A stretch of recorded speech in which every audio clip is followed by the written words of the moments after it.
Welcome back to Lecours HQ. I'm here with the great Harry Saltzgaver, editor, senior editor. Is that right? Executive editor. Sorry. Of all the Grunion papers, So Uptown, Downtown, and Grunion Gazette. So we're going to discuss a little bit about the Long Beach City budget.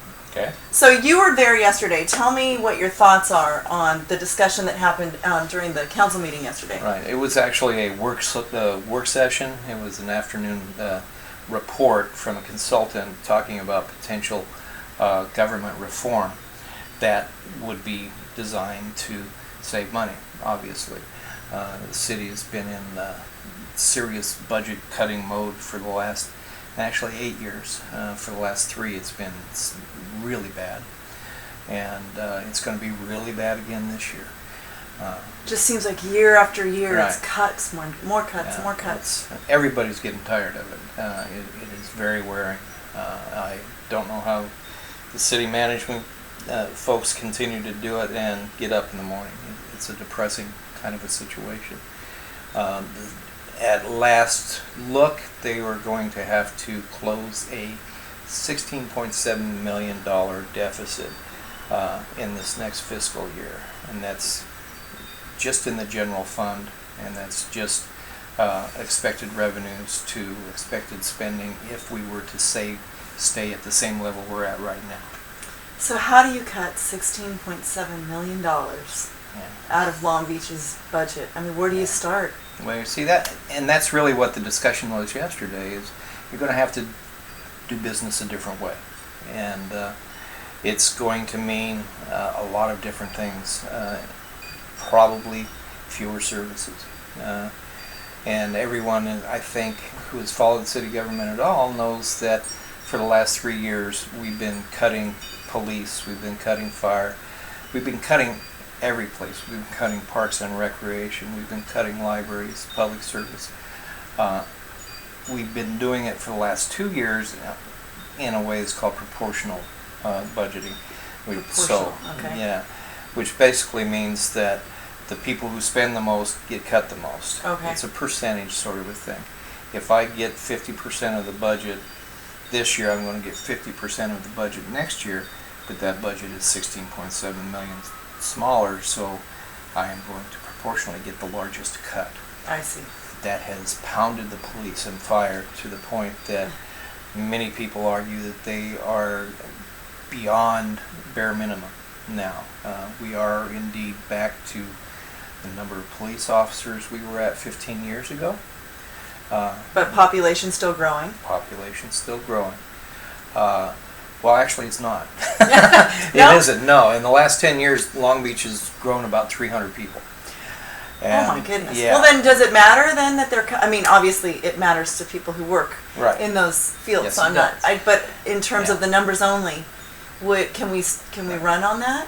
Well, that's a big argument. You know, you've got all of these great new technologies that are out there. That are expensive. They are very expensive, but once you get them, you get them. have to maintain don't them. And what's even better is you don't have to pay pensions to them. You see. Yes. And right now, Meaning that those technologies can replace humans in certain Exactly. places. Yeah, and Okay. it sounds very cold, but the fact of the matter is that 85% of the general fund budget goes to personnel costs. 85%. 85% of personnel across the board. Across the board. So if you're going to cut what is about 4% of that general fund budget, you're going to have to cut into that 85%.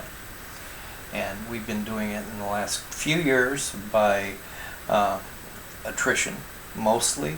There have been some people who've lost their jobs. Can you define attrition? Attrition would mean that instead of laying people off and firing them, they reduce the workforce by having people retire, or people Like the that golden move. handshake kind of thing? Except it's not been very golden. Well, actually, it's golden, but it was set up to be golden. It's just the regular. Right. It's a golden regular handshake, I guess is the way to put it. But it's people who retire, who move on to different jobs in another city, that kind of thing. And then they just don't fill those positions. I see. There has not been a police academy for the last 3 years. And you'll there's hear no people fire talk academy about it. either, right? Right, no fire academy for the last 3 years. So instead of having new blood coming into the agency, they just shift people around to cover the positions that aren't filled.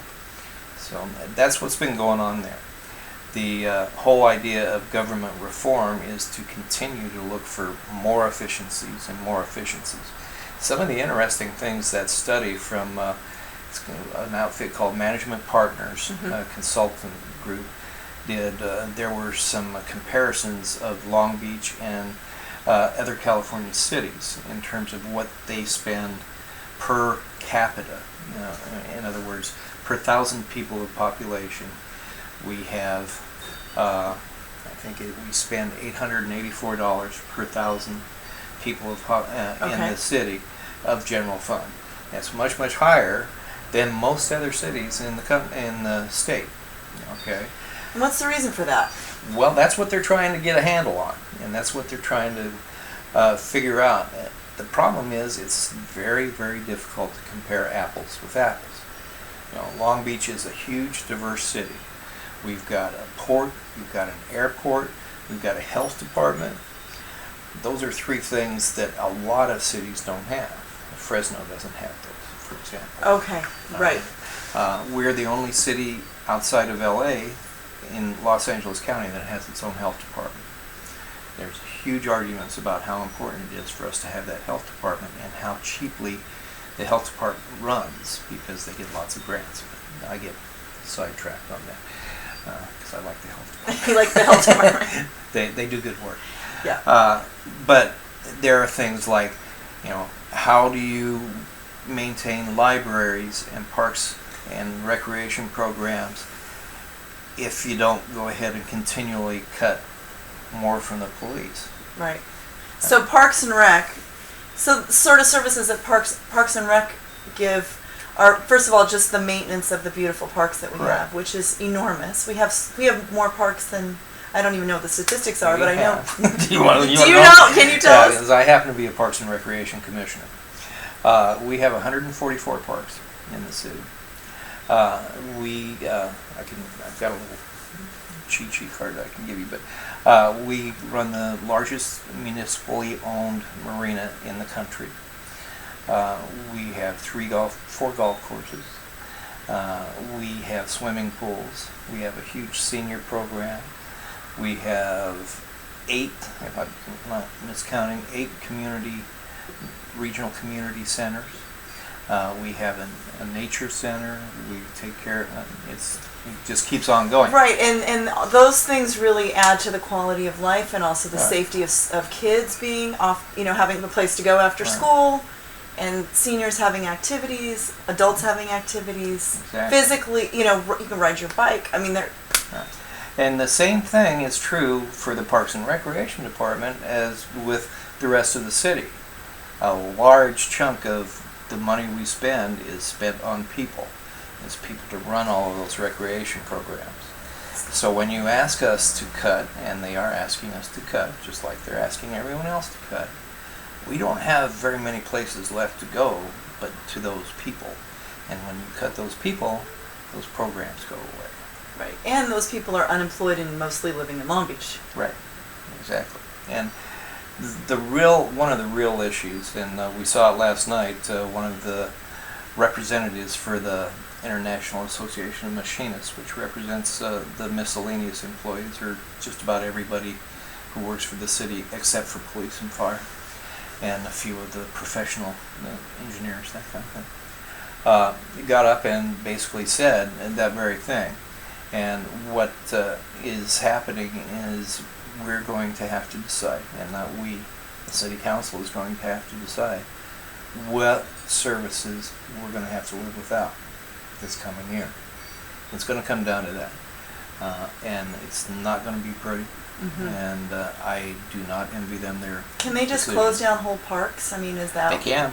Is that they how can, things and they happen? could. They can and they could.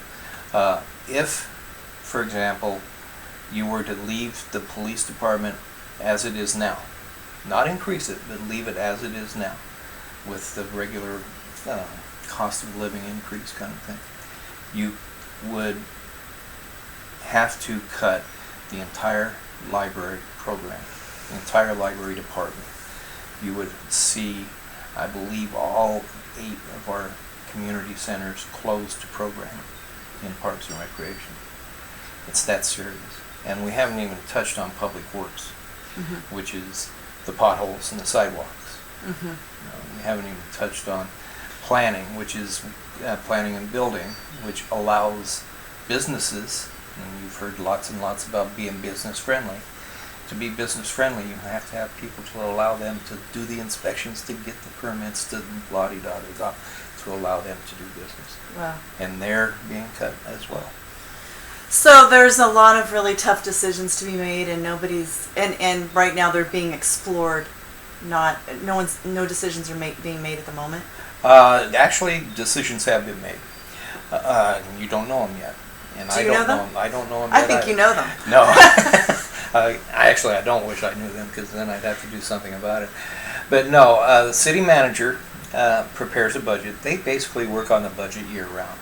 But the city manager has to prepare the next fiscal budget and get it to the mayor by the 1st of July. And that's only a week away, 10 days away. So his budget is pretty much ready to go.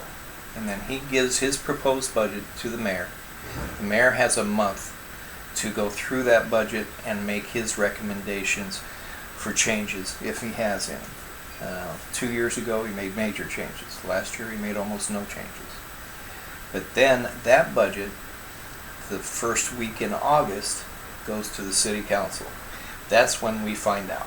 That's when it becomes public. So that's going to be a really big city council meeting the first week of August. Oh yeah, it always is. And then they start having budget hearings through the month of August. They have a budget hearing a week. This is separate from the council meeting? They have a separate budget hearing, and then they'll have the council meeting, and sometimes the budget actually quite often spills into the council meeting as well. And then they have to pass a budget by September 15th. And they've always done it, by the way. They don't do things like the state and the Fed do and just kind of say, well, we'll get to it when we get to it. They get their job done. They have to.